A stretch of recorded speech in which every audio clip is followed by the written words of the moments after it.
Caitlin Clark seems to have re-injured her groin. Caitlin Clark showing back up. Clearly that's a foul. And it's contact to the face as well. It'd be interesting to know if they're going to look at. Time the Indiana Fever plays the Connecticut Sun, it is a very, very physical game. Hold up. Did you see that? A shocking cheap shot by J.C. Sheldon on Caitlin Clark has everyone talking, and it might just threaten Clark's entire All-Star season. Caitlin Clark is a superstar changing the game, but now controversies swirling around her rise. What really happened? Is this just a one-time incident or a warning sign for the league? Stay tuned. You won't want to miss this explosive breakdown. A shocking incident sparks outrage. The controversy ignited during a recent game when a new, never-before-seen angle of footage surfaced, revealing a brutal and targeted foul against Clark. On that fateful play, J.C. Sheldon appeared to drive her knee directly into Clark's groin, a move that, from multiple angles, was unmistakably intentional. The footage, in crisp HD and slow motion, exposes Sheldon's full extension leg, her momentum propelling her knee into Clark's vulnerable area as the referee nearby stood idly by, seemingly unaware or unwilling to intervene. The reaction from fans and analysts was immediate and visceral. Caitlin Clark, in excruciating pain, doubled over and clutched her groin, while the game continued without any whistle or warning. This was not a close call or a borderline foul, it was a blatant act of aggression that should have warranted disciplinary action. Instead, the league's officials, and more troublingly, its leadership, chose silence. A pattern of violence and neglect. This incident was not isolated. Clark has been the target of relentless physicality throughout the season. Elbows, shoves, eye pokes, and now, repeated knee strikes. Each hit has left her visibly injured, yet the league's response remains eerily absent. Critics argue that the referees regularly overlook or downplay fouls committed against her, enabling a pattern of targeted violence that borders on abuse. The most alarming aspect? The league's leadership seems either complicit or indifferent. Caitlin's coach, Stephanie White, and her brother have publicly expressed frustration at the officiating, highlighting the dangerous double standards on display. Meanwhile, WNBA Commissioner Kathy Engelbert has remained silent, offering no official statement or measures to protect her star player. Media bias and double standards.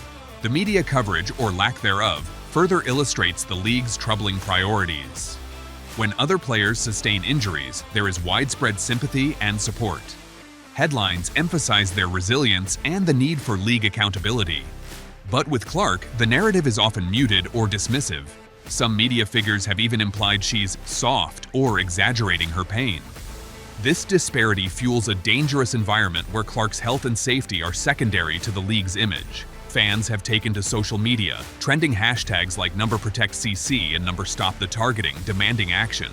The footage of her knee to the groin quickly went viral, sparking outrage and questions about whether the league is deliberately turning a blind eye to violent play against her. The toll on Caitlin Clark.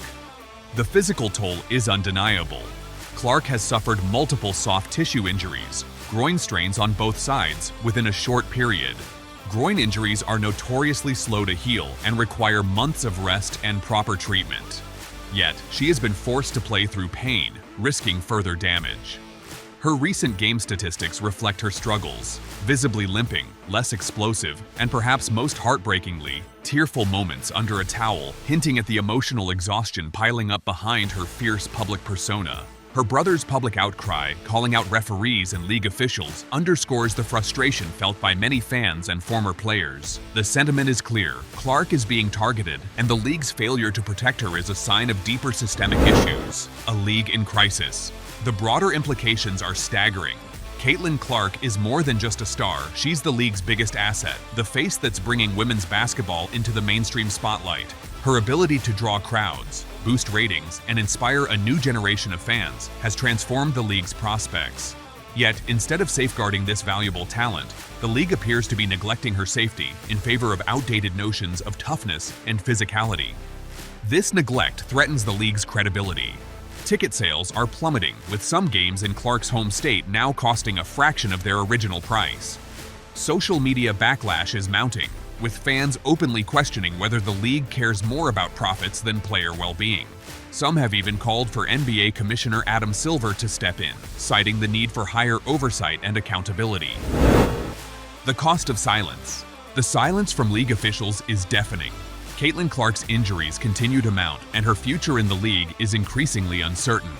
She's already missed the All-Star Weekend, a pivotal event where her presence could have showcased her resilience and leadership. Instead, she remains sidelined, her health at serious risk.